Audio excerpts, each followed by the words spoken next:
책 자이언트 임팩트를 리뷰하겠습니다. 박종훈 저자가 지었고 웅진 지식하우스에서 출간했습니다. 책의 1분 소개입니다. 이 책의 핵심 내용은 1부 인플레이션, 2부 금리, 3부 전쟁, 4부 에너지에 대해서 소개하고 있습니다.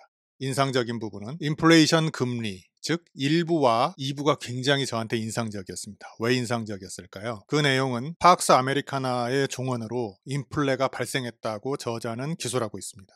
두 번째, 중국이 인플레의 진원지가 되고요. 중국의 과잉저축이 돈값을 낮추어 왔는데 이제 그 현상이 끝나서 중국이 인플레의 진원지가 됐고 팍스 아메리카나의 종언으로 인플레를 걷잡을 수 없다라는 것이 책의 주장입니다. 그리고 이러한 금리 인상기에 한중일 3국은 누가 더 위험할까라는 것을 담고 있습니다. 그리고 안이 투자 팁도 여러 군데 넣어두었습니다. 또한 인상적인 부분으로는 여기 제가 예시해 둔 그래프가 있는데요. 각각의 그래프들을 배경 설명 없이 보면은 이게 무슨 말인지 모르잖아요. 그런데 그것을 굉장히 쉽고 간단하게 설명을 효과적으로 잘 했습니다. 나머지 부분은 인플레이션과 금리를 다루지 않은 나머지 부분은 어떻게 됐을까? 나머지 부분은 전쟁과 에너지 부분인데 유튜브 전문 채널 구독이 훨씬 더 효과적으로 정보를 전달하는 것 같습니다. 제 개인적인 경험은 그렇습니다. 개인적 평점을 준다면 5점 만점에 4점이고요. 왜? 왜냐하면 인플레이션과 금리에 대한 지난 수십 년간의 향후 수년에 대한 간략하고 효과적인 통찰을 제공합니다.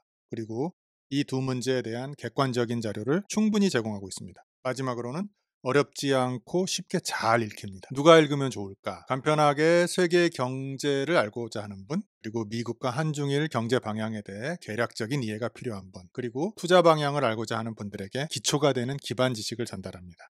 책의 상세 소개로 넘어가겠습니다. 이 책을 리뷰하는 저는 경제학을 전공을 했는데 실은 수십 년간 업무로 사용하지는 않았습니다. 그래서 경제 기본 지식은 있는데 최근 경제 상황에 대한 업데이팅이 필요한 상황이죠. 그래서 이 책이 좋았습니다.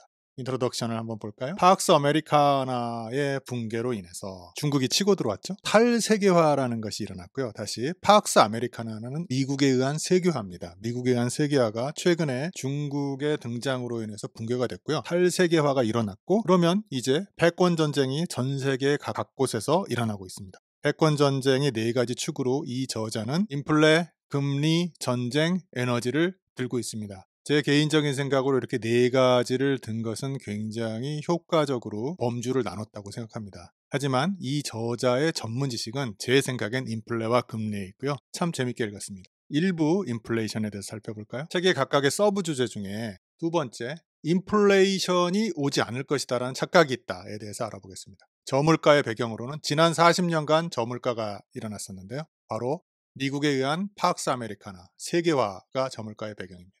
탈세계화는 인플레이션을 부른다?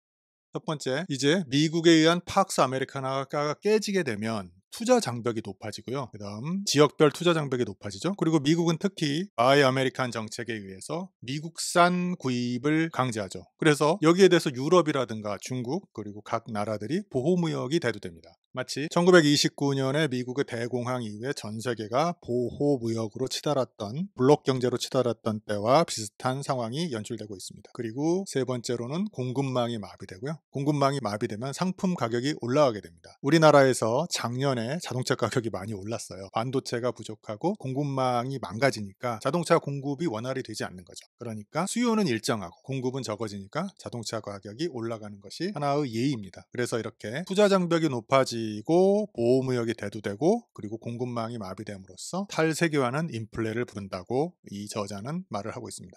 일본의 인플레 대책이 있는데요. 일본이 풀린 돈의 역습, 즉 무리한 양적 완화와 시장 개입을 최소 10년간 해왔죠. 아베가 2012년에 집권했나요? 2012년, 2011년에 집권하면서부터 계속해서 무리한 양적 완화와 시장 개입을 해왔고 지금도 시장 개입은 일본은 하고 있죠. 그런데 일본의 인플레 대책은 실제적으로는 없다라는 것이 저자의 주장이고요.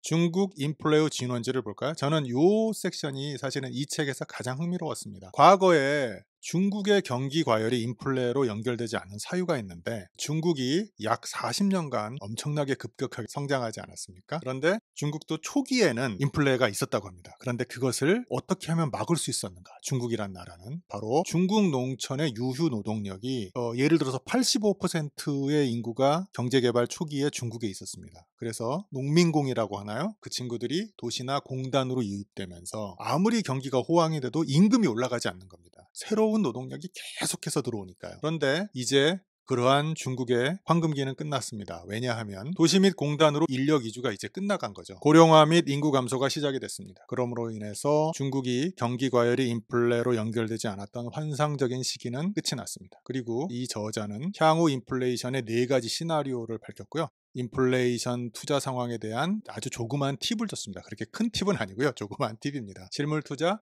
주식, 부동산, 미국 국채, 원자재, 금 투자에 대해서 어떤 전반적인 방향성이 있는가, 거의 원칙 수준에서 팁을 주었습니다. 이 8과구는 책을 한번 읽어보시기 바랍니다.